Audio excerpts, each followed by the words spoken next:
कक्षा में उपस्थित सभी लोगों को मेरा प्रणाम। तो आज हम पिछली कक्षा में पढ़ाए गए शुरू किए गए पाठ जिसका नाम है स्वामी विवेकानंद, इसी पाठ को हम आगे बढ़ाएंगे।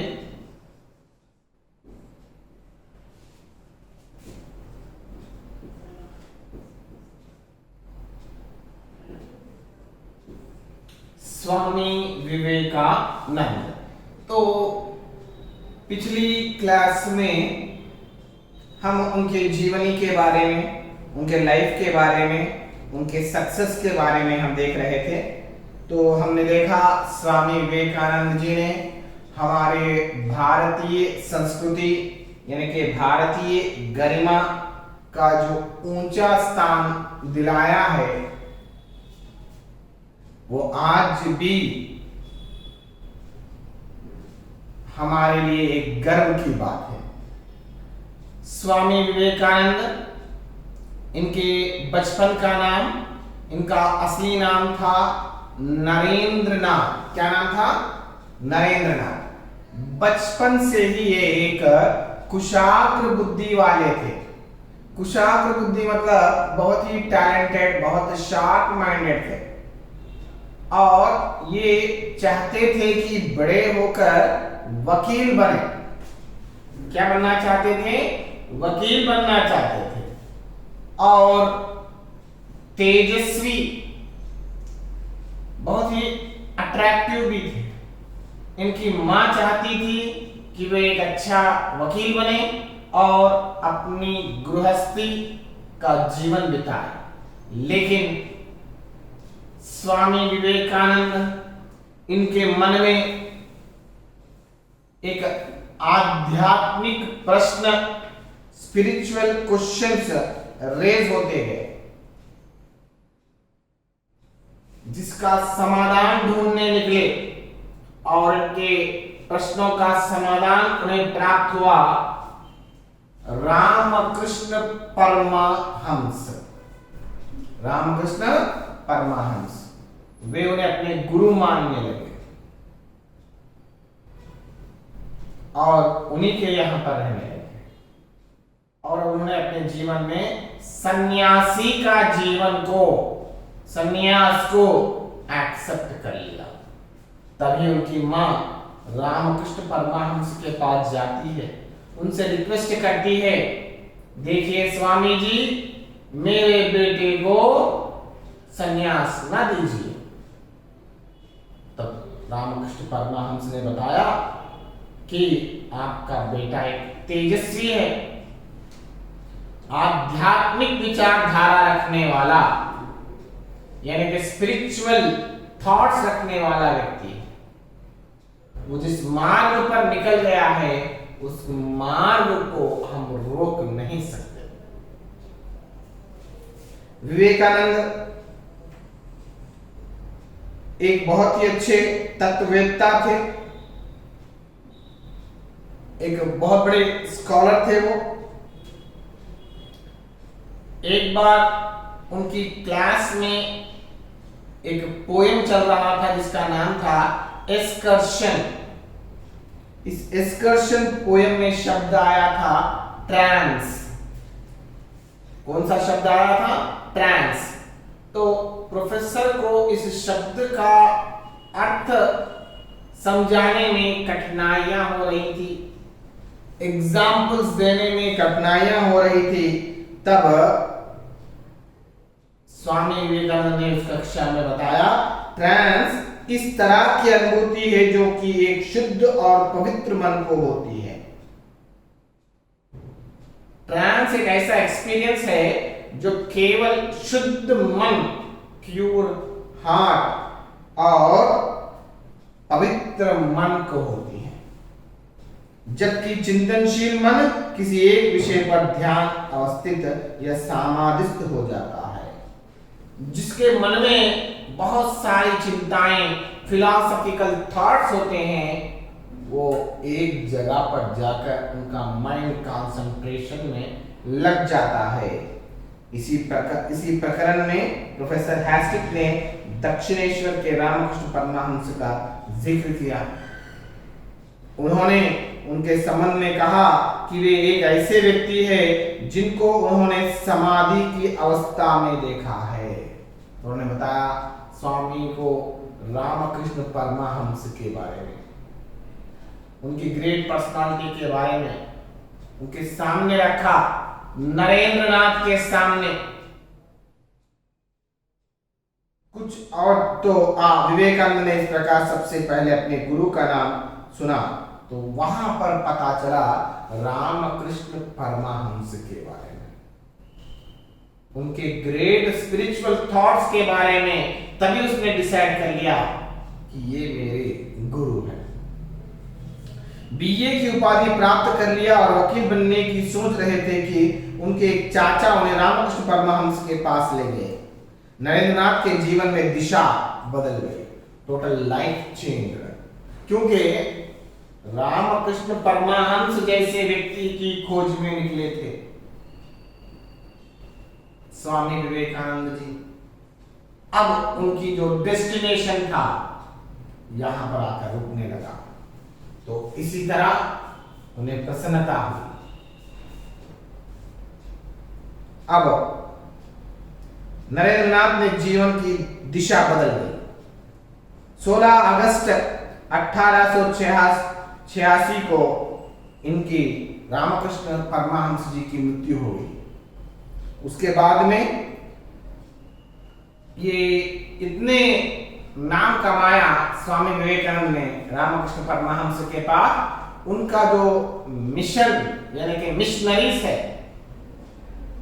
तो इनकी जो इंस्टीट्यूशंस है, ऑर्गेनाइजेशन है, इन सब की जिम्मेदारी स्वामी विवेकानंद के ऊपर आ गई।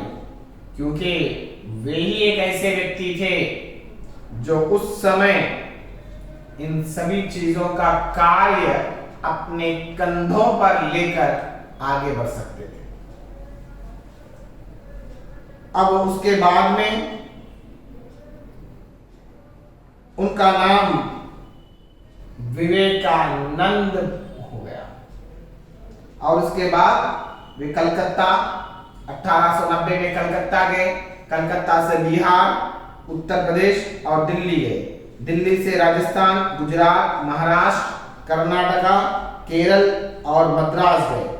मद्रास से हैदराबाद, हैदराबाद से मद्रास गए।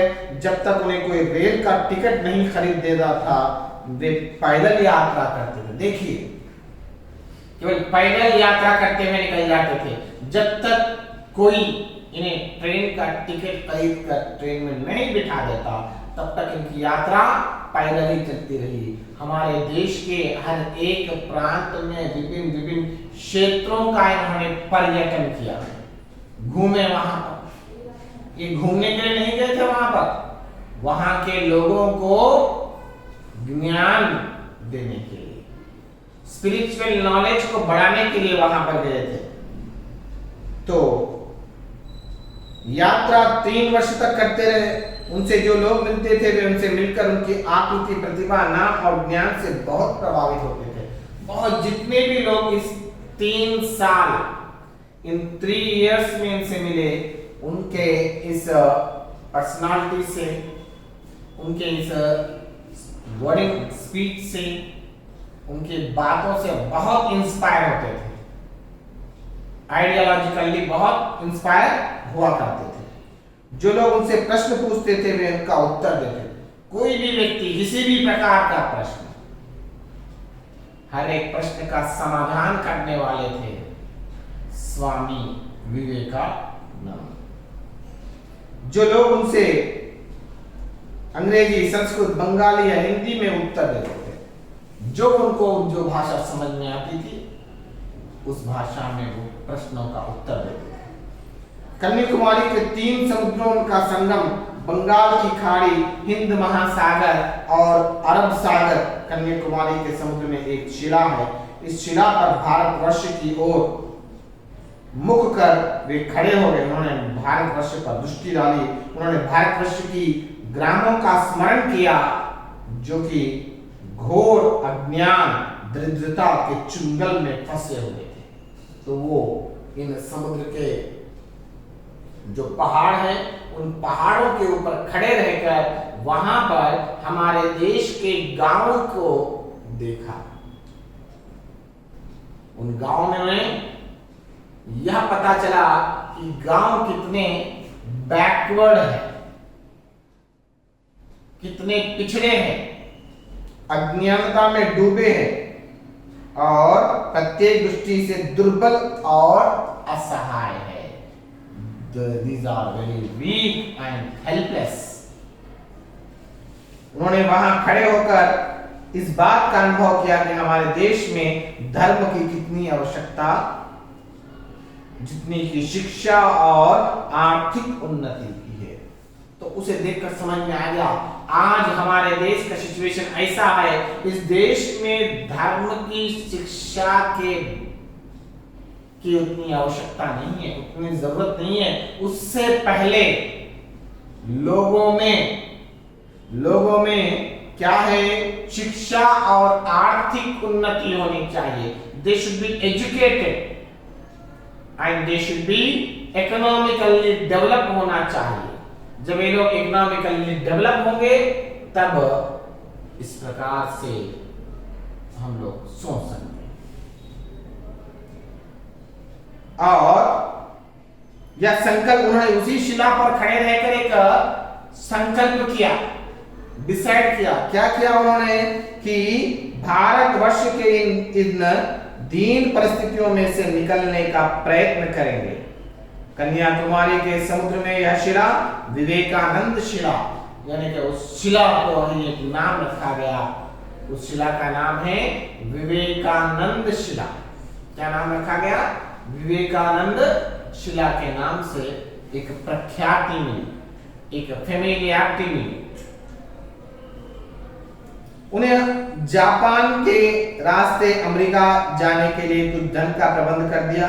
जब अमेरिका पहुंचे उनके पास एक पैसा भी नहीं था। देखिए वो ये साधु सन्यासी विवेकानंद धन का उपार्जन करना, धन को जमा करना, ये इनका मकसद नहीं हुआ करता। वे जापान से अमेरिका पहुंचे। जिस समय वे अमेरिका पहुंचे उनके जेब में 1 रुपया भी नहीं था। देखिए, सोचा भी नहीं, टेंशन भी नहीं लिया, क्योंकि इन्हें इनकी आवश्यकताएं कुछ ज्यादा नहीं होती। और उसने कुछ अमेरिका विद्वानों का आमंत्रित किया। वे स्वामी विवेकानंद से बहुत प्रभावित हुए। उस समय शिकागो में एक सेमिनार हो रहा था on the base of different religion, और वो उस सेमिनार में भाग लिए भारत की ओर से। और उन्होंने इस तरह की बातें की, इन तरह के विषयों को सामने रखा, जिससे लोग उनसे बहुत प्रभावित हो गए। उनके पास धर्म पर्याप्त मात्रा में है। मैं अपने देश के दीनहीन जनता के लिए रोटी की सहायता की खोज में आया हूं। हमारे देश में धर्म की आवश्यकता नहीं है। मैं आज यहाँ पर हमारे देशवासियों के रोटी की खोज में आया हूं, यानी कि उनको ये जरूरत है। These are the primary needs. America में उन्हें व्याख्यान माला का प्रबंध किया गया।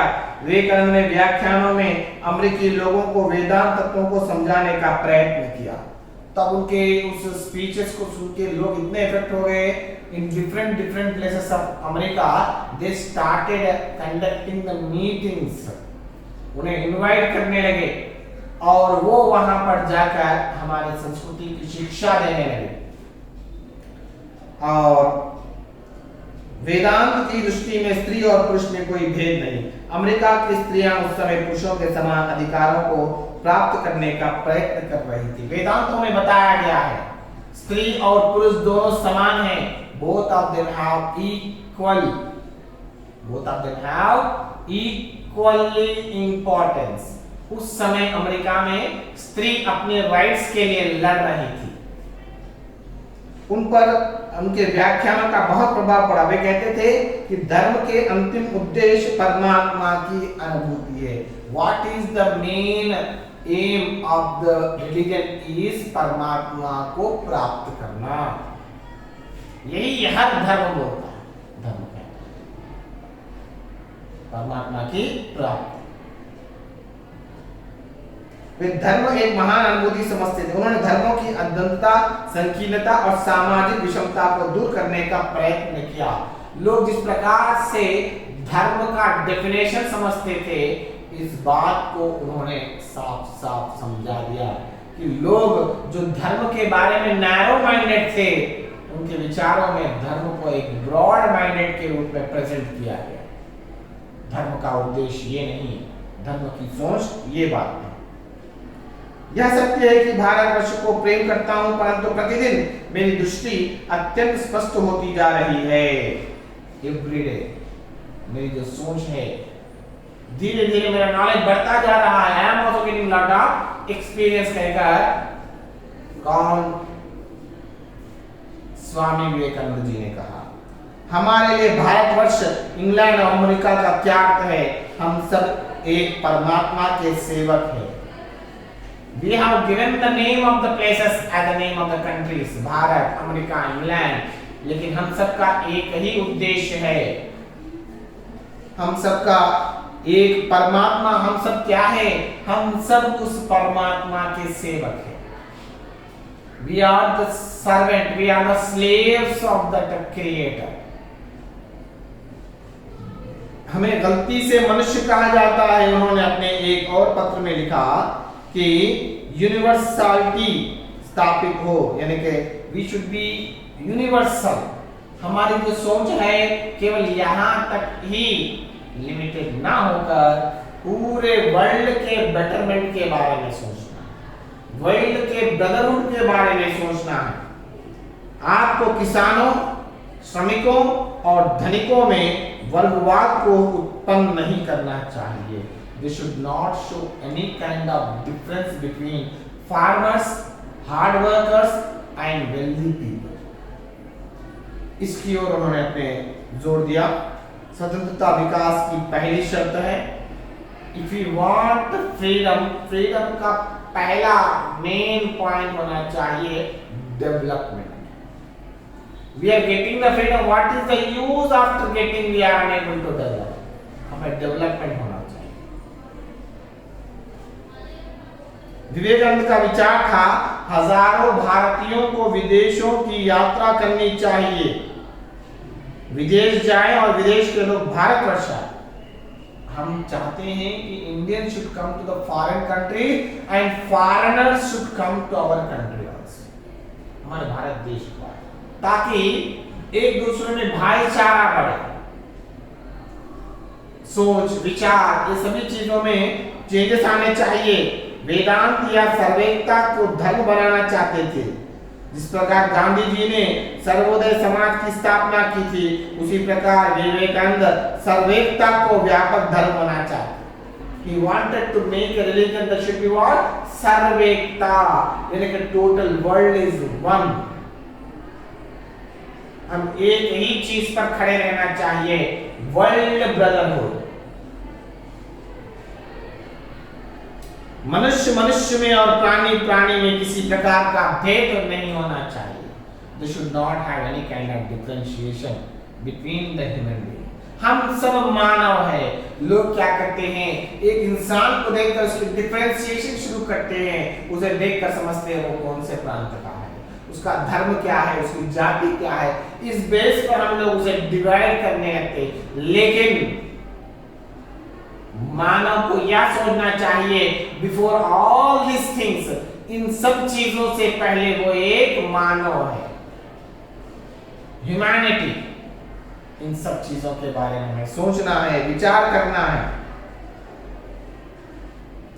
भारतवर्ष उसी समय जागरूक होता जबकि विशाल हृदय के हजार पुरुष और स्त्रियां अपने जीवन को, आराम को छोड़कर अपने देशवासियों के कल्याण के लिए अपने समस्त शक्ति में, यानी कि लोगों को क्या करना है, आराम नहीं बल्कि समाज के डेवलपमेंट के बारे में सोचना है, तभी जाकर हम डेवलप हो सकते हैं। नित्यस्त कार्य करते रहें, मैं तुम्हारे साथ हूं, और जब मैं इस संसार में नहीं रहूंगा तो भी आत्मा तुम्हारे साथ है। देखिए, हम इस तरह से हमारे मरते दम तक हमें प्रयत्न करना है, फिर भी नहीं। जब मैं नहीं रहूंगा तो भी मेरी आत्मा तुम्हारा साथ देगी। इस प्रोग्रेस के बारे में, इन कार्यों के बारे में भी कभी पीछे नहीं हटना। 1897 में उन्होंने अकाल पीड़ितों की सेवा की। अकाल यानी कि भूखमरे, वर्षा नहीं होने के कारण लोग परेशान थे, बीमारियों में डूबे हुए थे, उन लोगों की मदद की। अकाल पीड़ित सब जिलों की सेवा के लिए अपने बहुत से शिष्यों को भेजा था। ये फिजिकली प्रेजेंट हुए, और उनके साथ साथ उन्होंने क्या किया, अपने बहुत सारे डिसाइपल्स को भी इनके सेवा के कार्यक्रम में लगा दिया। उन्होंने भारतवर्ष और विश्व की सेवा करने का प्रयत्न किया। सैन फ्रांसिस्को में शांति आश्रम और वेदांत सोसाइटी की स्थापना की, और उन्होंने बनारस में एक पाठशाला और अनाश्रितों की दिनों के लिए एक होम की स्थापना की। यानी कि एवरीवेयर उनका थॉट्स थे, उनकी सोच थी डेवलपमेंट के बारे में, उनके डेवलपमेंट के बारे में हमेशा ये सोचते रहे। स्वामी विवेकानंद धर्म के संबंध में कहते थे, एक और तो आप धर्मों के द्वारा विश्व में भ्रातृत्व भाव की स्थापना करना चाहते हैं, और दूसरी ओर आप धार्मिक दल बंदियों को बनाते हैं। एक धर्म उतना ही सच्चा है जितना कि दूसरा। धर्म एक ऐसी वस्तु है जो बाह्य रूप से बनकर में अनेक प्रकार का हो सकता है, परंतु जिसकी अनुभूति सदा भिन्न भिन्न प्रकार के लोगों में एक प्रकार की होती है। देखिए, धर्मों के बारे में लोगों के सोच, लोगों के विचार किस प्रकार होते हैं। धार्मिक दल बंदियों को बनाते हैं। पहले आप वर्ल्ड ब्रदरहुड के बारे में सोचिए। पहले हमें किसके बारे में सोचना है? वर्ल्ड ब्रदरहुड के बारे में सोचना है।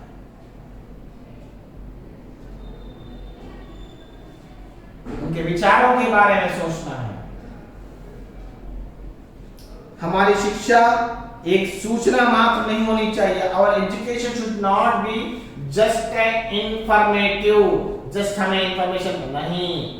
एजुकेशन इस तरह से नहीं होना चाहिए कि हमें इंफॉर्मेशन दे, वह इस प्रकार होनी चाहिए जिससे कि हमारे जीवन का निर्माण हो सके। हमारा एजुकेशन कैसे होना चाहिए? हमारा एजुकेशन ऐसे होना चाहिए जिसे पाकर हमारे लाइफ को बना सके,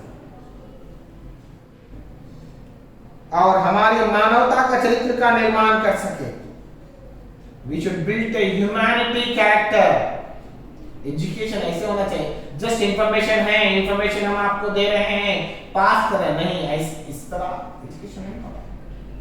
Education should not be an information. It should create humanity in the people. पुस्तकालय की समस्त पुस्तकों को अपनी स्मृति में सुना सकता है वह व्यक्ति अच्छा है जो अपने कुछ थोड़े से विचारों में अपने जीवन का चरित्र का निर्माण कर सकता है। पुस्तकालय में जाएंगे, ढेर सारे पुस्तकें पढ़ेंगे, उससे हमारे चरित्र का निर्माण होगा? नहीं। कुछ ऐसी चीजों से, थोड़े से चीजों से हमारे ज्ञान का, हमारे चरित्र का निर्माण होगा। इतनी अधिक शक्ति से कार्य किया कि वे बीमार हो गए। हमेशा कार्य करते रहे, इतना काम किया, अपने ऊपर बहुत सारा स्ट्रेन रखा। डॉक्टरों ने भी एडवाइस किया, you are suppose to take rest, otherwise you will face lot of problems. उनके हेल्थ कंडीशन को देखकर डॉक्टर्स भी समझाते गए कि आप इसी तरह से कंटिन्यूअसली काम करेंगे, अपने बॉडी को रेस्ट नहीं देंगे तो आपकी हेल्थ कंडीशन और भी बिगड़ सकती है। लेकिन उन्होंने कुछ समय के लिए रेस्ट लिया, फिर कार्य में लग गए, परंतु कार्य का बोझ इतना अधिक हुआ कि उनकी बीमारी बढ़ती गई।